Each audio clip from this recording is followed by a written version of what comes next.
Hey everyone, it's Chris and welcome back to The Ridge. And today we're kicking this canned pumpkin to the curb and we're gonna make our own delicious homemade pumpkin puree using this Cushaw pumpkin. It's gonna make the most delicious pumpkin pies you've ever tasted. Stick around to find out how we do it. Join us. Sweet Maple Ridge Farms. Come on down, everybody. Go! Hey everyone, welcome back to the channel. Thanks for watching, liking, subscribing, all that good stuff. Now I'm going to turn this over to Mrs. Sweet Maple Ridge. Alrighty, so here we have our Cushaw. This is one of the ones that we grew this year, and we're going to turn this into pumpkin puree. So I'll start by saying you don't have to use a Cushaw. This is just the type that we grow, the type of pumpkin we grow, or squash. You can buy pie pumpkins at the grocery store, and this method is going to be exactly the same in terms of how you roast it to get pumpkin puree. And you can use this to replace canned pumpkins so that you can rely less and create more. So the first thing I've done is I have our oven preheating to 350, and I'm going to go ahead and cut this up. If you're doing just a pie pumpkin, you're just going to, cut the stem off and then cut it in half. You can see this one's kind of an odd shape. So what I'm actually going to do is I'm going to cut it lengthwise because the neck is going to be solid, and then the bowl part, whatever this is called, we're going to cut this in half long ways once we cut it down the middle. And everyone, just be really careful when you go to cut this thing open.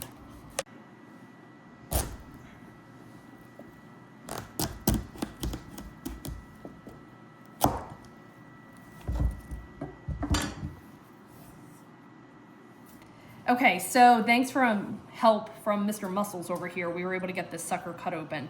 So like I mentioned, the neck is actually solid, but this is what you're really used to seeing on the inside of a pumpkin. So all I'm gonna do is I'm gonna scoop this part out so that we're left with the hollow part. If you like roasted pumpkin seeds, save these. And you can roast these and eat them. I'm gonna save some of these seeds because we plant these every year from seed that we save. So before I start scooping this, I'm actually just gonna grab some of these seeds. And you can do this even if you just get a pie pumpkin. Save the seeds and just stick it at the edge of your yard. This was not our biggest pumpkin, so I'm gonna save seeds from some of our bigger ones also. And I just have a metal spoon here. And I just take that and I just go to town on the edges and scoop this out. And if you have a compost pile, you can throw this right in your compost.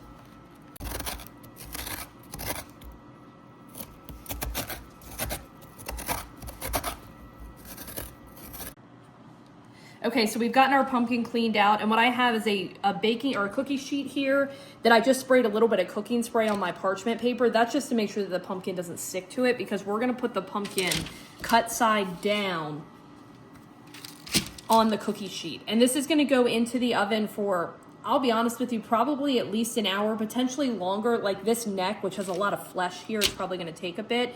You're gonna know that it's done when you're able to stick a fork or a knife right through it and it's super tender. So we'll bring you back once these come out of the oven.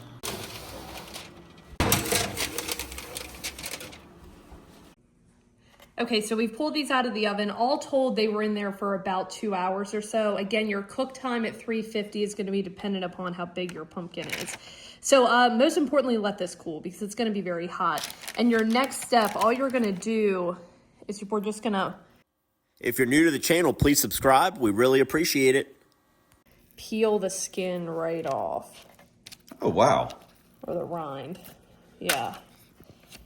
Compost pile. Yes, and that is going to go directly in our compost.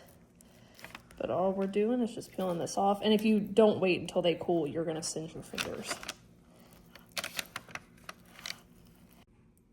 So you're just going to pull the skin off of all the rest of your bits of pumpkin. But you can see really what we're left with is chunks.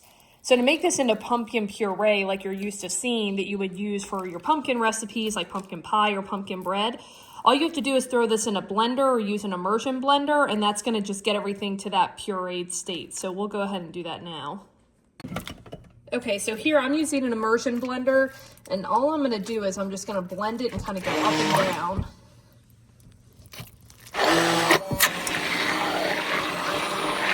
And you can already see it's starting to be more of that puree consistency.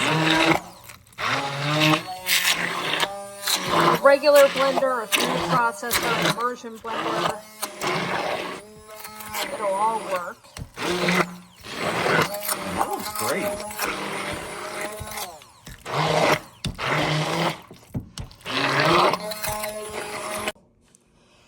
right, so after using the immersion blender for just a couple of minutes, you can see that we have nice creamy pumpkin here.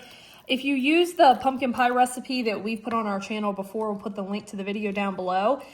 You don't need to do this ahead of time. You could just put your pumpkin in there because you put your pumpkin pie together in the blender anyway.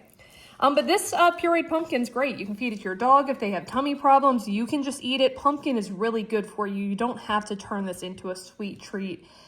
You can just eat it by itself, add it to Greek yogurt or oatmeal. It's a healthy snack. But yeah, you can freeze it, you can stick it in the fridge, and you're ready to go. This is better than anything you can get in a can. So that's it. That's the video. If you want to be an OG Mapler like these amazing folks listed here, and want to continue learning how to rely less and create more from high atop the Allegheny Plateau, please like and subscribe. And guys, we'll see you next time out on the ridge.